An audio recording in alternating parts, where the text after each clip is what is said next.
Start. प्रिय विद्यार्थियों, आप सब कैसे हो?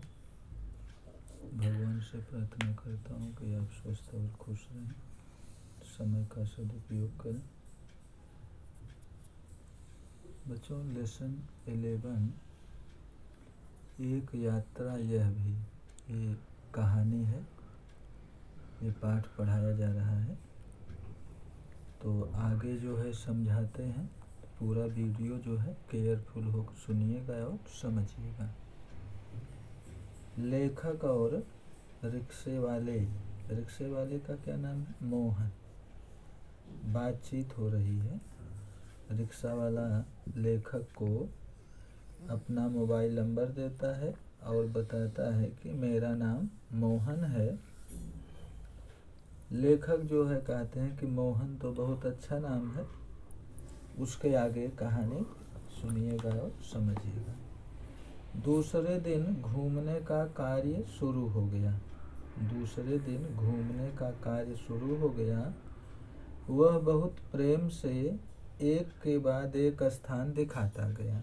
रिक्शे वाला लेखक को दूसरे दिन घुमाने ले जाता है और 1 बाय 1 करके जो भी प्लेस है, जो भी दर्शनीय स्थल है, लेखक को दिखाता है। मुझे बाबूजी और पत्नी को अम्मा नाम से संबोधित करता रहा। रिक्शे वाला जो है लेखक को बाबूजी और लेखक की पत्नी को अम्मा कहता था। घूम घुमा कर होटल पर लौटे तो चाय पीने के लिए उसे भी कमरे में बुला लिया। वह बहुत संकोच के साथ आया। चाय पान के साथ हमारी पारिवारिक वार्ता शुरू हो गई। पत्नी ने पूछा, बेटे तुम ग्वालियर के हो? लेखक जब घूम टहल कर आते हैं, होटल में रुके रहते हैं, तो रिक्शे वाले को भी बुला लेते हैं। और रिक्शे वाला भी जो है चाय पान के बाद लेखक की पत्नी रिक्शे वाले से पूछती है कि बेटे तुम ग्वालियर के हो? नहीं अम्मा, मैं मूलतः आगरा का हूँ, यहाँ आना पड़ गया। रिक्शे वाला जो है आगरा का है, मजबूरीवश विवशतावश वो ग्वालियर आया है। हमें लगा कि वह यह कहते कहते कुछ भर आया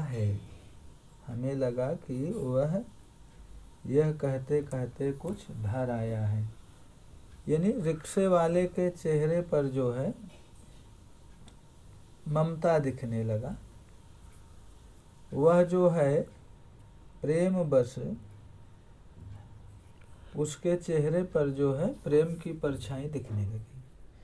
इसलिए चुप रहे, लेकिन वह स्वयं बोलने लगा, आगरा में अपना घर है। माँ बाप तो बचपन में ही गुजर गए।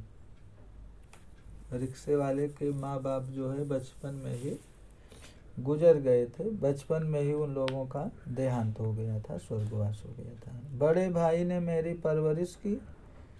भाई वकील हैं, मैं भी BA पास हूँ, कोई नौकरी खोज रहा था। मैं, रिक्शे वाला जो है BA पास है और कोई नौकरी खोज रहा था कि आगे डैश है, तो अवांछित घटना घटी उसके साथ, अप्रिय घटना घटी। एक चुप्पी सी छा गई। हमें लगा कि इसके साथ कोई अवांछित घटना घटी है, उसे छेड़ा नहीं। किंतु उसने फिर कहना शुरू किया, मैं नौकरी की तलाश में इधर उधर भटक रहा था। एक दिन भटक कर लौट रहा था कि रास्ते में एक परिचित लड़की मिल गई। बदहवासी यानी व्याकुल, घबराई हुई, घिघियाती हुई बोली। दयापूर्ण भाव से लड़की जो है रिक्शे वाले से बोली कि मोहन मुझे बचा लो। क्यों, क्या हुआ?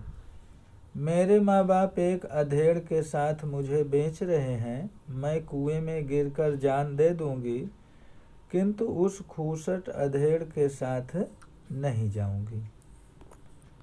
मैं बहुत असमंजस में पड़ गया। मोहन अर्थात रिक्शे वाला जो है असमंजस में पड़ गया, दुविधा में पड़ गया कि ऐसी स्थिति में मैं क्या करूं, क्या करूं, कर भी क्या सकता हूं। मुझे लगा कि स्टेशन चलना चाहिए। वहां उसे ले गया और थानेदार से हकीकत बयान की। वे कुछ देर सोचते रहे कि क्या किया जा सकता है। मोहन जो है लड़की को स्टेशन, पुलिस स्टेशन ले जाता है। थानेदार साहब बोले, इसकी एफआईआर लिखकर इसके माँ बाप को हवालात में बंद कर देता। एफआईआर का फुल फॉर्म होता है फर्स्ट इंफॉर्मेशन रिपोर्ट। हवालात में बंद कर देता है, जेल में डाल देता, कारागार में डाल देता। लेकिन फिलहाल चिंता इस लड़की की है कि आखिर इसके लिए क्या किया जाए। एक छोटी सी चुप्पी के बाद वे एकाएक बोले, तुम्हारी शादी हो गई है। मैंने ना में सिर हिलाया तो बोले, तुम इससे शादी क्यों नहीं कर लेते। मैं तो इस आकस्मिक प्रस्ताव से चकरा गया, किंतु कुछ पल बाद लगा कि इसमें बुराई क्या है। मैंने कहा, सर इससे तो पूछ लीजिए। थानेदार ने उससे पूछा तो उसने स्वीकृत सूचक सिर हिला दिया। लेकिन क्या मोहन? बाबूजी, लेकिन यह कि बाबूजी कौन है? लेखक। मोहन जो है लेखक को बाबूजी कह के संबोधित करता था। बाबूजी, लेकिन यह कि भाभी अपनी बहन से मेरी शादी कराना चाहती रही, बात तय हो चुकी थी। फिर बाबूजी, मैंने सोचा भाभी जी की बहन से तो कोई भी अच्छा आदमी शादी कर लेगा, वहाँ कोई संकट नहीं है, लेकिन इस लड़की की तो जिंदगी खतरे में है। लड़की सुंदर भी है, परिचित भी, और सबसे अहम बात यह कि वह संकट में है, विपत्ति में है। इससे विवाह करना प्रीतिकर भी होगा और मानवीय भी। लेकिन के आगे डैश है। फिर लेकिन हाँ, अब समस्या यह कि विवाह एकदम तो ना हो जाएगा। यदि लड़की घर गई तो फिर वही बेच दिए जाने का संकट।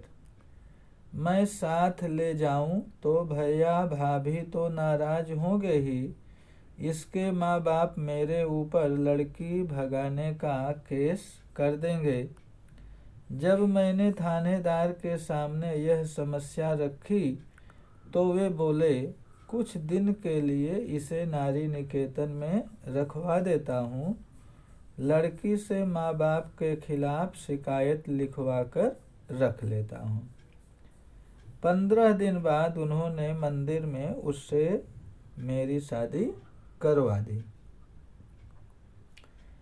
15 दिन बाद उन्होंने मंदिर में उससे मेरी शादी करवा दी। तो रिक्शे वाले मोहन का विचार अच्छा था, क्योंकि उसके मन में, उसके नज़रिए से स्त्री सम्मान, स्त्री सुरक्षा जो है सर्वोपरि है। तो 15 दिन के बाद मोहन ने उस लड़की से शादी कर ली। मैंने कहा, मोहन ऐसे थानेदार कहाँ होते हैं? मुझे तो इस घटना पर विश्वास ही नहीं हो रहा है। लगता है कथा सुन रहा हूँ। आप सही कह रहे हैं बाबूजी, लेकिन यह थानेदार कवि भी हैं। जो थानेदार है वो कवि है। कवि सम्मेलनों में कविताएं पढ़ता है और इसकी कविताएं मानवीय संवेदना से भरी होती हैं। हाँ, तब ठीक है भाई, हर क्षेत्र में कोई ना कोई मसीहा दिखाई पड़ ही जाता है। हाँ, तब यह कि मेरे भाई भाभी मुझसे खफा हो गए। मोहन के भाई भाभी जो है मोहन से नाराज हो गए। नाराजगी का कारण क्या था कि उसने लड़की से शादी कर ली थी। नाराज हो गए, खफा हो गए और हमें घर से निकाल दिया। एक तो मैंने उनकी साली से शादी नहीं की और दूसरे जिस लड़की से की वह किसी और जात की है।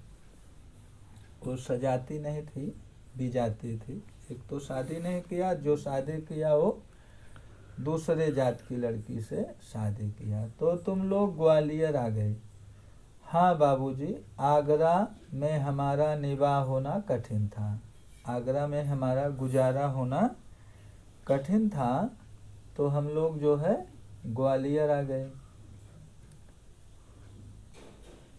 पराए शहर में भले ही कोई अपनापन ना हो, किंतु यह परायापन उस अपनेपन से अच्छा है ना, जो दिन रात अप्रीतिकर व्यवहार बनकर, प्रीतिकर व्यवहार यानी प्रेम पूर्वक व्यवहार, अप्रीतिकर व्यवहार जहाँ प्रेम ना हो, बनकर तन मन को उद्विग्न करता रहे, तन मन को व्याकुल करता रहे। हाँ सही कह रहे हो। तो यहाँ कोई नौकरी तो रखी नहीं थी, बस ऑटो का दामन थाम लिया और उसी के सहारे चल रहा हूँ। तो मोहन ने जो है आप बीती जो है लेखक को बताई। तो बच्चों आज का होमवर्क रहेगा, जो हमने कहानी पढ़ा है, समझाया है, यही घर पे आपको भी कम से कम 2 बार पढ़ना है। यही होमवर्क रहा। नेक्स्ट वीडियो में बाकी कहानी बताएंगे और स्वाध्याय का जो भी प्रश्न उत्तर है उसे बताएंगे। तो होमवर्क रहेगा कि घर पे कम से कम 2 बार पढ़ो, यही होमवर्क रहा। Thank you.